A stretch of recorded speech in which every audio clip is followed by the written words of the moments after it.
Hello and welcome back to the Christian Century YouTube channel. I'm John. I'm joined today by one of our writers, Amy Laura Hall, and we're going to be discussing a recent piece she wrote called A Call to Solidarity at Duke. Before we dive into the situation at Duke and in higher ed, Amy Laura, can you tell us a little bit about yourself? Yes. So I am calling in from beautiful Corpus Christi, Texas. I am an ordained elder in the United Methodist Church, and I grew up in West Texas. And the annual conference for the Rio, Texas conference of the United Methodist Church is being held in Corpus Christi, Texas. So I'm looking out at the Gulf of Mexico and grateful that you were able to find time to be online with me. Thank you. No, thank you for calling in from your conference. Um, so this article is about kind of just what's going on at Duke, and I'm sure it's similar to other places. The last week of classes, you say, a message went out from the administration that talked about pruning and thinning among the employees that work for the school. And the idea being if we can reposition ourselves well for a vigorous response when conditions more conducive to growth return, that being the goal. Could you maybe unpack this statement for us, what it has meant for the employees at Duke? And then is this something do you think that's specific in some way to Duke, or is this just par for the course now for institutions like this across the country? In the coverage of the Duke administration's response to the federal cuts and potentially additional federal cuts and taxes on endowments.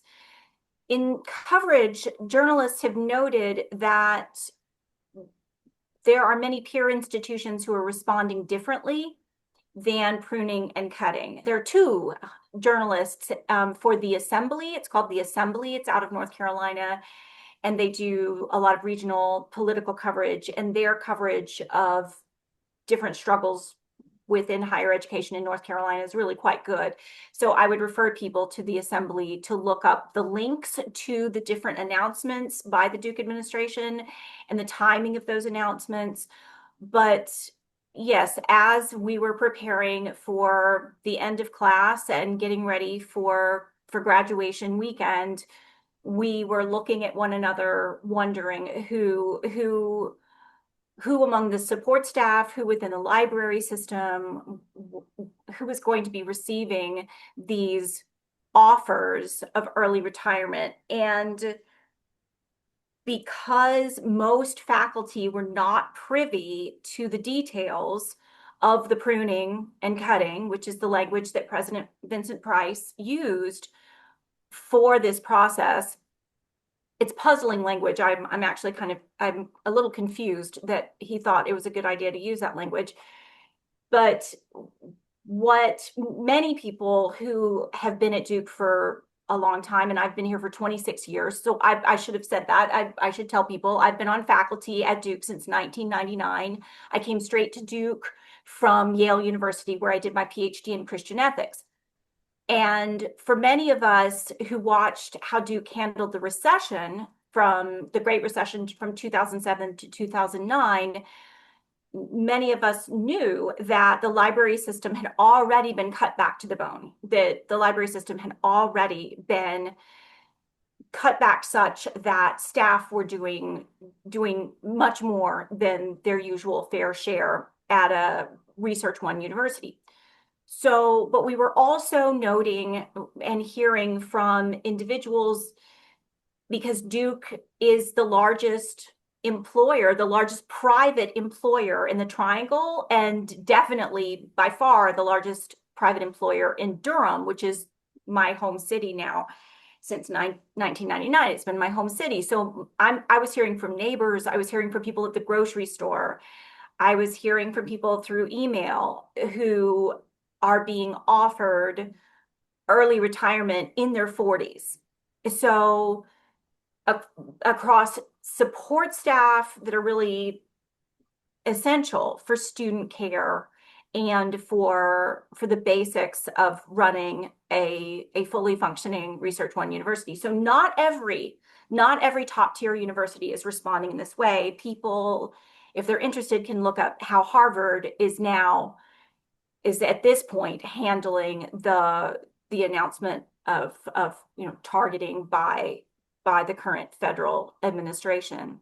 Thank you. And yeah, it occurs to me that it's when you've cut something down to the bone already, calling further cuts pruning at some point doesn't fit the bill. It just something's just getting gutted or slashed at that point, right? That's how it feels. Yeah, one of the comparisons I've made for people, because in North Carolina, a lot of people, if they don't go to church now, they went to church when they were kids, or they had know somebody who goes to church. And one of the ways to think about it is if you have a congregation that quickly within one season goes to asking the person who usually is managing and taking care of the church nursery with the children, with small children, is expected also to learn quickly how to do the tech for the service.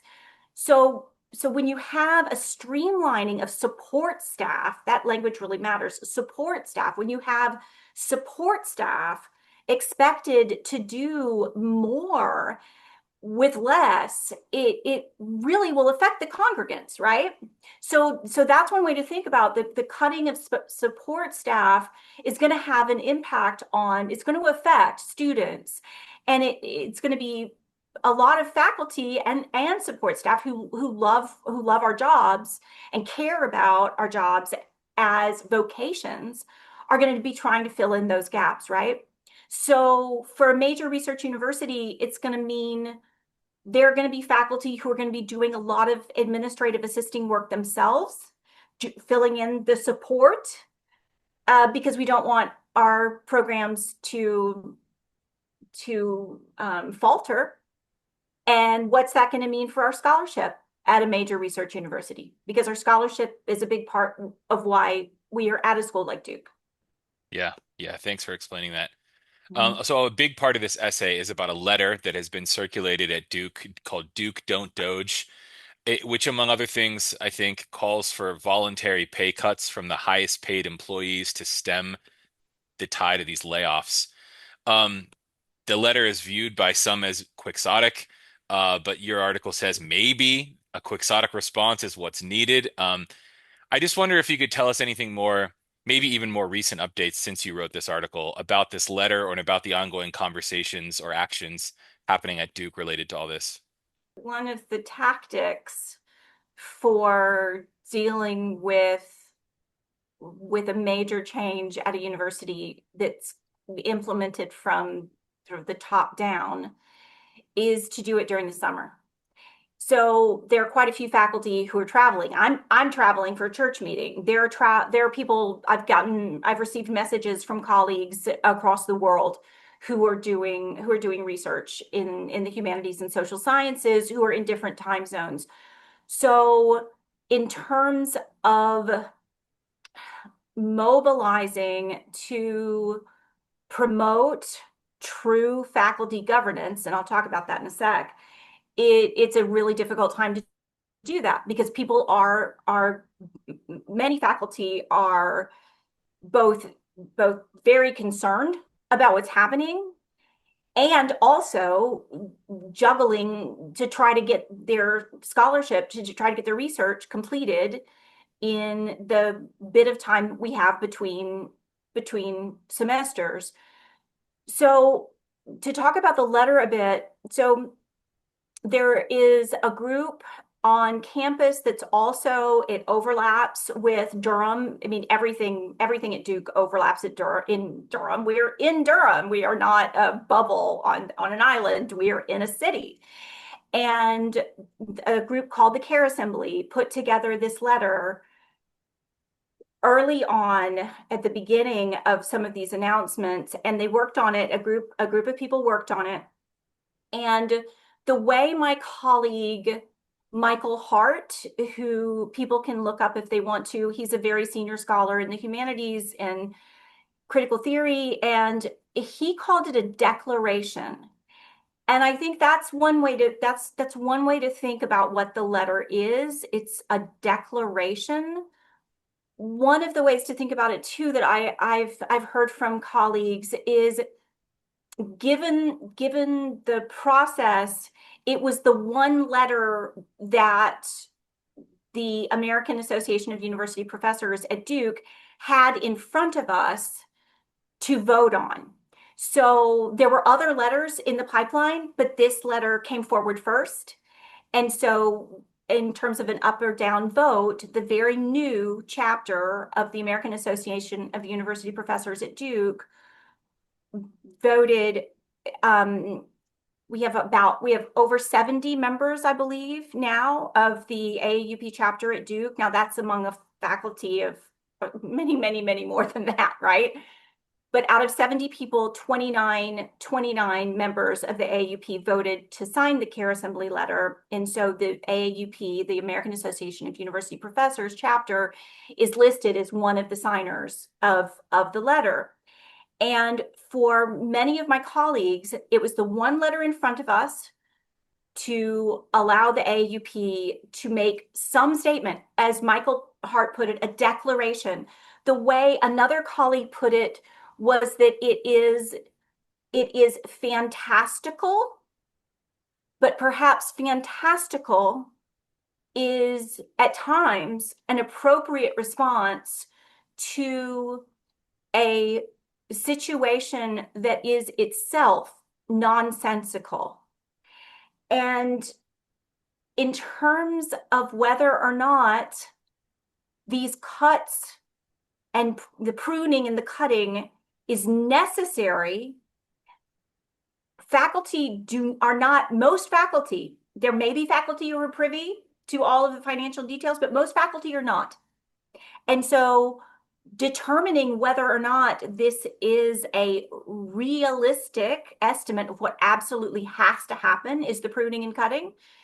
We have not had access to that transparent process that the American Association of University Professors, which was founded in 1915, is very clear, is basic to academic life in the United States. We need transparent faculty governance.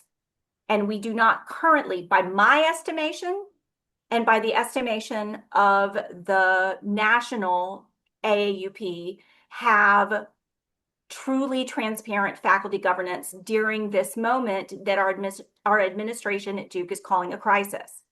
So if people are curious about the American Association of University Professors, you don't have to be a member to read the guidelines, the history of the AAUP, and I highly recommend there's a whole section on layoffs and financial crisis and guidelines, and those guidelines call for much more transparency than we currently have had during the last 3 months of this process. Mm, thank you.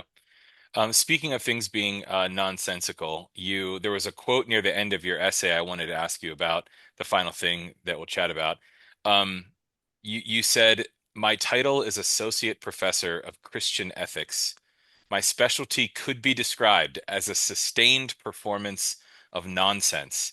And you talk a little bit about the absurd. Could you tell us what you mean by that and how that relates to what's playing out at Duke right now? Yeah, so as I was thinking about so I'm the president of the chapter of the AAUP that the last time Duke had a chapter of the AAUP was 1968. So we finally that history will be interesting to write about someday. So hopefully I'll get a chance to do that.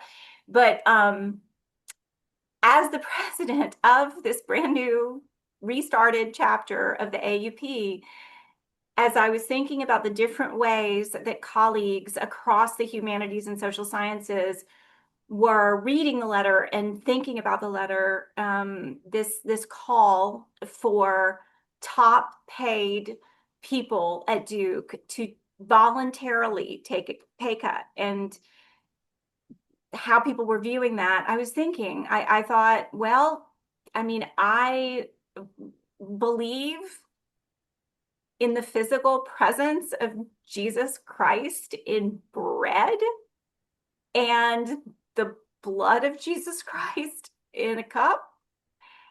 And I believe that the Holy Spirit is present where two or three are gathered.